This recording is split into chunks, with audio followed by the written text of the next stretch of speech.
예, 안녕하십니까. 강원 테크노파크의 조용환입니다. 지난번 1부, 2부에 의해 수소란 무엇이냐, 또한 수소의 제조 방법, 색깔에 따른 분류, 저장 효율을 비교해봤고, 또한 저장 방법에 따른 수소의 사용에 대해서도 간단히 설명드려봤습니다. 오늘은 이렇게 저장되어져 있는 수소를 어떻게 활용하는지 수소의 활용에 대해서 집중적으로 설명을 드리겠습니다. 수소의 활용에 있어서는 먼저 수소 연료전지로 전기를 만드는 방법과 이 연료전지를 역반응을 통해서 수소를 만드는 방법에 대해서 설명을 드리겠습니다. 수소는 특정한 조건에서 산소와 반응해서 전기를 발생시킵니다. 이런 전기 발생 장치는 여러 층으로 쌓여 있는 단위 셀들을 복합적으로 쌓아서 스택을 만들고 이 스택에 주변 부품들을 연결해서 연료 전지를 만듭니다. 이 연료 전지는 사용되는 연료 및 전기 발생 셀의 구분에 따라 직접 메탄올 연료 전지라 불리는 DMFC, 인산형 연료 전지로 불리는 PAFC, 용융 탄산염 연료 전지로 불리는 MCFC, 고분자 전해질 연료 전지로 불리는 PEMFC, 고체 연료 전지로 불리는 SOFC로 구분됩니다. 모든 연료 전지는 전해질 층에서 수소 이온이나 산소 이온이 이동하면서 전하를 방출하고 이 전하의 흐름에 의해 전기를 만들게 됩니다. 최근 발전소에 대응할 정도로 대용량의 발전을 위해서는 PAFC나 MCFC가 주로 사용되어 왔습니다. 최근에는 SOFC도 많이 홍보되어 사용되고 있습니다.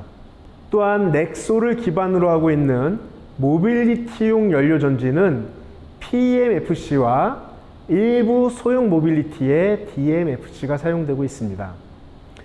이런 연료전지는 주로 수소와 공기가 흐르는 유로를 갖고 있는 분리판, 이 분리판을 흐르는 수소와 공기를 면으로 확산시켜주는 확산층, 이런 수소와 공기 중에 산소가 만나 전기를 만들게 되는 MEA로 구성되어져 있습니다. 이렇게 분리판, 확산층, MEA로 만들어져 있는 부품의 단위 집합체를 우리는 셀이라고 부릅니다. 이 셀을 수직으로 수십 층 이상 겹쳐져 있으면 이 셀의 집합체를 스택이라 부르고, 이 단위 집합체인 스택에 수소를 공급하는 장치나 공기를 공급하는 장치, 열이 났을 때 열을 식혀주는 냉각 장치, 연료전지는 직류전원이 나오기 때문에 이런 것들을 교류로 변환시켜주는 전력 변환기, 이런 주변 부품을 BOP라고 합니다. 이런 스택과 BOP의 결합체를 우리는 통칭하여 연료전지라고 부릅니다. 그래서 연료전지의 개발에 있어서는 말씀드린 스택의 부품과 소재 기술로부터 BOP 개발까지는 시스템 설계까지 모든 기술의 집합체로 개발되어지고 있습니다. 이런 연료 전지는 주로 전기를 만들고 부산물로 물을 얻어지게 되어 있습니다. 그러면 거꾸로 이 장비에 물과 전기를 역반응으로 넣어주게 되면 수소와 산소로 분해되게 되어 있습니다. 이런 것들을 일렉트로시스 셀이라는 약자를 따서 EC, 전기분해의 단위 셀이라며, 여기에 MEA의 형태에 따라서 알카라인 수전의 장치,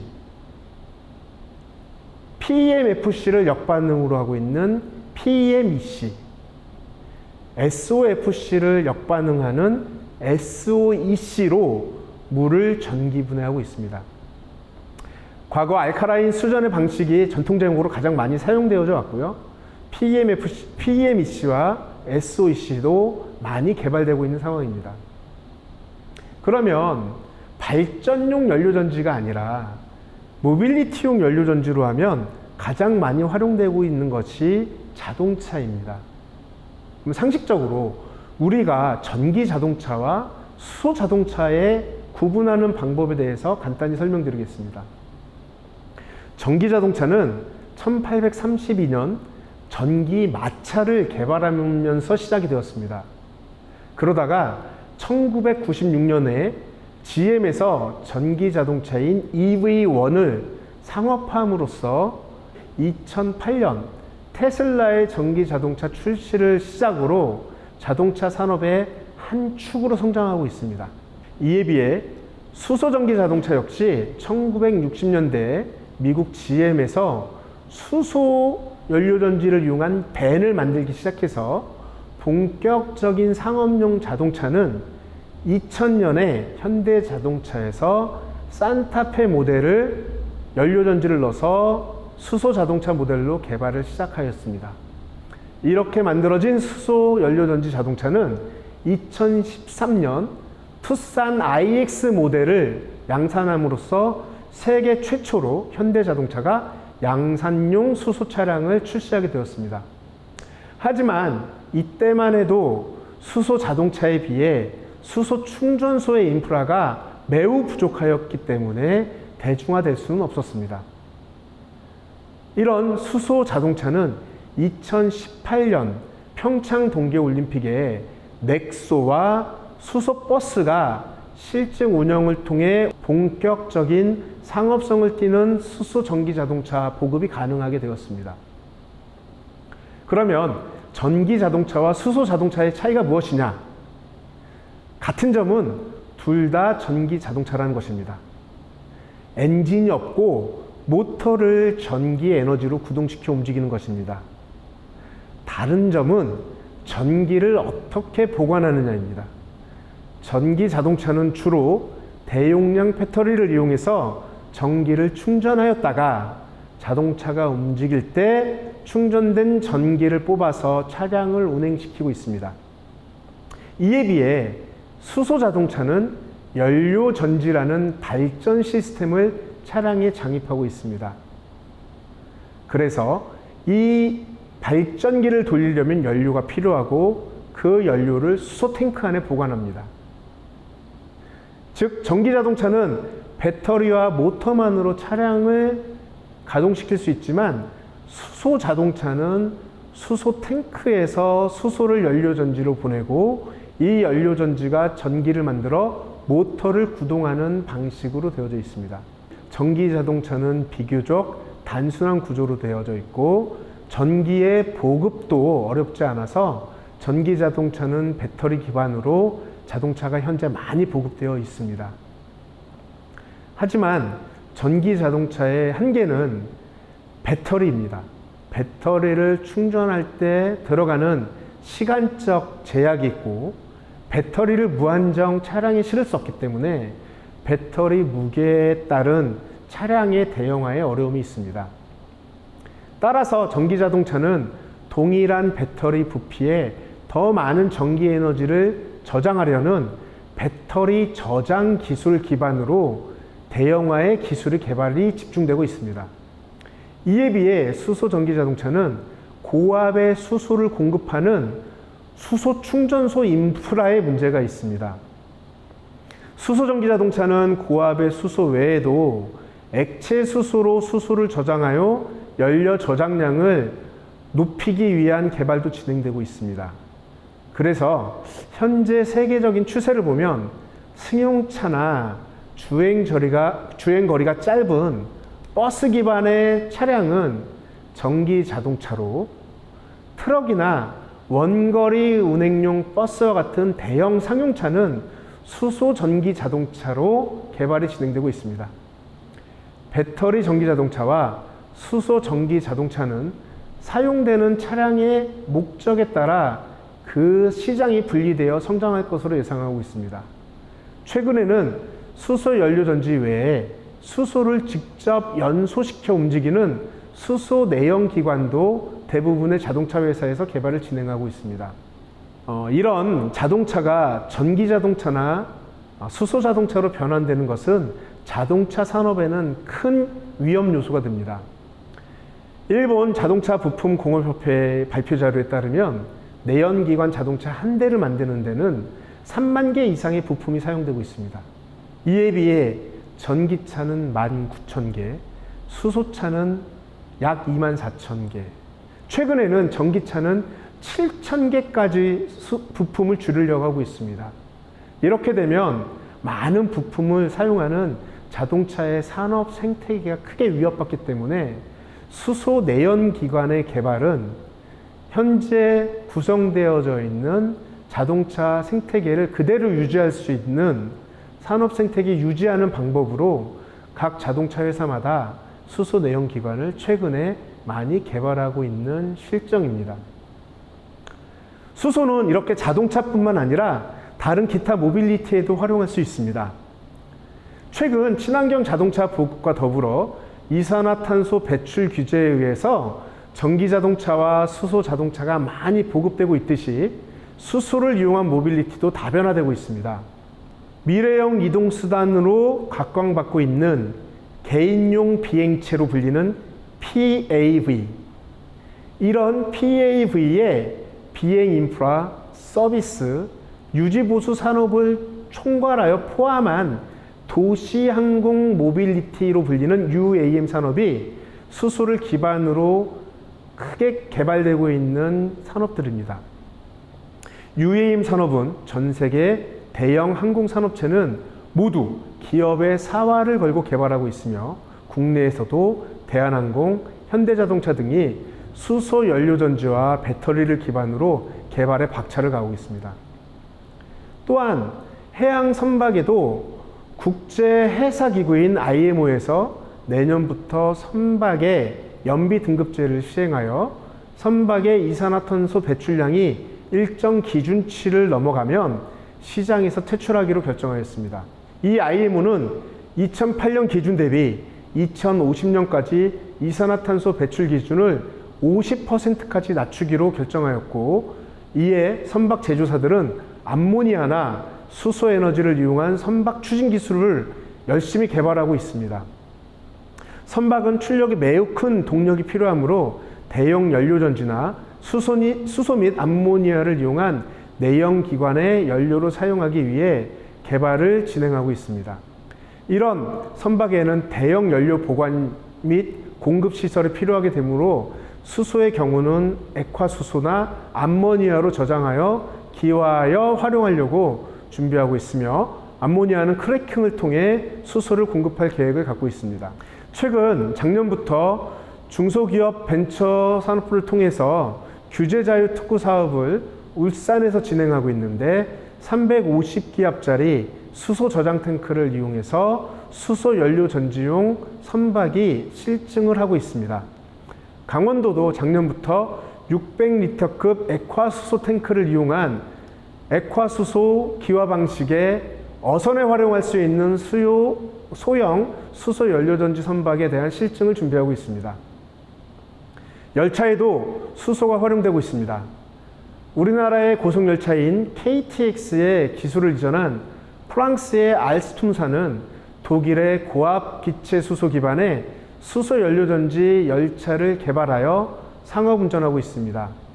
이 수소 연료전지 열차는 일반적인 전철이 갖고 있는 전기 공급 장치를 외부에서 공급받지 않고 열차 내에 수소 연료전지 발전기를 통해서 운행하는 열차입니다. 우리나라 전철에서 쉽게 볼 수 있는 열차의 전깃줄이 없이 레일만을 갖고 움직일 수 있는 시스템입니다. 현재까지 국내에 사용되는 무궁화호의 경우 열차 기관체 내에 디젤 발전기를 이용해서 전기를 발생시키고 열차를 구동하는 시스템이어서 내연기관의 소음과 대량의 이산화탄소 배출이 환경적 문제가 되고 있습니다. 이런 내연 발전기관을 수소 연료전지로 전환함으로써 이산화탄소와 소음 문제를 한 번에 해결할 수 있습니다. 우리나라도 현재 현대 로템이 고압기체 수소를 이용한 열차의 일종인 트램을 개발하여서 울산에서 실증을 준비하고 있으며 액화수소를 이용한 열차의 실증도 준비하고 있습니다. 또한 울산과 강원도, 충남에서는 수소 규제자의 특구 사업을 통해 산업용 지게차, 산업용 무인 운반 차량, 액화수소 선박, 액화수소 드론 등 여러 모빌리티에 수소를 활용하는 실증 사업을 수행 중이며 이 결과에 따라 안전한 관리 기준을 마련하여 전국에서 여러 형태의 수소 모빌리티가 활용될 수 있는 기준을 수립하고 있는 상황이 있습니다.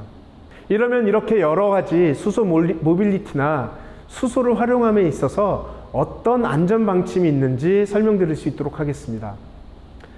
우리나라는 수소 활용에 있어 전 세계에서 유일하게 수소법을 제정하여서 국가적 지원과 수소 산업에 대한 육성을 재정지원법을 법제화하였습니다. 이외에도 수소의 안전한 사용을 위해 고압가스 안전관리법에 별표 기준을 두어서 수소의 안전한 활용에 기준을 수립하여 이 기준대로 시설을 설치하거나 안전한 운전을 강화하고 있습니다.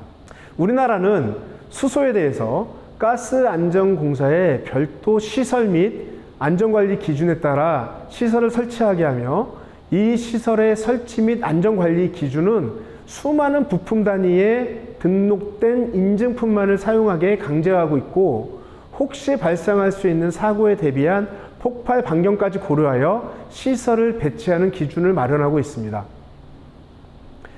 새로운 시설에 대해서는 기본적으로 위험성 평가를 2중, 3중으로 평가하여서 시설에 대한 배치 기준을 마련하고 있으며 안전관리 기준을 들어 설치하게 되어져 있습니다. 우리나라는 2019년 5월에 강릉에서 실증용 실험시설에서 약 100kg의 수소가 40톤짜리 금속 탱크 3개 내에서 탱크 내 폭발이 발생하여 2명의 사망자를 포함한 5명의 인명사고와 400억대의 재산 손실이 발생하였습니다. 사고가 발생한 시설은 상업시설이 아닌 개발장치에 대한 현장 실증시설로 시설 설치 시 산소 제거 필터를 의무 사용해야 함에도 비용의 문제로 고의적으로 설계 및 시공에 누락시켜 사고가 발생하였습니다. 그 사고 이후 연구개발시설에도 고압의 수소가 사용되어야만 하는 가스안전공사의 시설안전관리 감독을 시설 명령을 하게 되었습니다. 이런 수소는 우리가 일상생활에서 가장 밀접하게 볼 수 있는 시설이 수소 충전소입니다. 현재 113개의 수소 충전소가 운행 중이고 넥소 차량은 약 23,000대 정도의 차량이 보급되어 있고 서울, 창원, 부산에는 수소버스도 운행 중에 있습니다.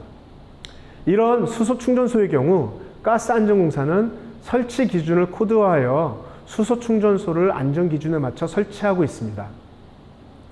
또한 수소 모빌리티에 사용되는 부품도 가스안전공사는 강원도 영월의 에너지안전실증연구센터를 중심으로 제품의 안전 성능 검사를 수행하고 있으며 현재 전북 완주의 수소용품센터, 충북 음성의 액화수소 검인증센터, 대전의 수소 전주기센터를 구축하거나 구축 진행 중에 있고 이런 수소 활용 및 부품에 대한 제품에 대한 안전성 검사를 세분화하여 안전관리할 계획시설들을 구축하고 있습니다. 또한 수소 제품에 대한 수명과 고장을 검사할 수소 신뢰성 센터도 정부에서는 구축을 검토하고 있으며 인천에서는 블루수소, 전북 새만금을 중심으로 그린수소 산업 육성과 강원은 액화수소 중심의 수소 저장 운송 클러스터, 울산은 수소 모빌리티, 경북은 포항 중심으로 수소 연료전지 클러스터 조성을 위해 각각 3천억 규모의 예비 타당성 사업을 현재 검토받고 있습니다. 우리나라의 수소 산업은 정부와 산업계, 연구원 등 민관학연이 일심 단결하여 수소 산업을 전 세계에 초격차를 갖는 산업 육성을 위해 지금도 맡은 바 자리에서 최선을 다해 개발하고 생산하고 있습니다. 조만간 수소를 보기 위해서는 한국으로 와야 되고 한국이 전 세계 수소 산업을 리딩할 수 있는 날이 조만간에 올 것이라고 예상됩니다. 지금까지 세 차례에 거쳐서 수소에 관련되어져 있는 개론과 제조 방법, 저장 방법, 활용에 대해서, 안전에 대해서 간단한 설명을 들었습니다. 본 설명을 듣고 수소라는 것이 지극히 위험하지도 않으며 우리 미래와 뗄래야 뗄 수 없는 기본 기술이라는 것을 여러분께서 좀 인지하시고 수소가 우리 주민들에게 친근하게 접근할 수 있는 산업의 영역이 되었으면 좋겠습니다. 감사합니다. 이상으로 발표를 마치겠습니다.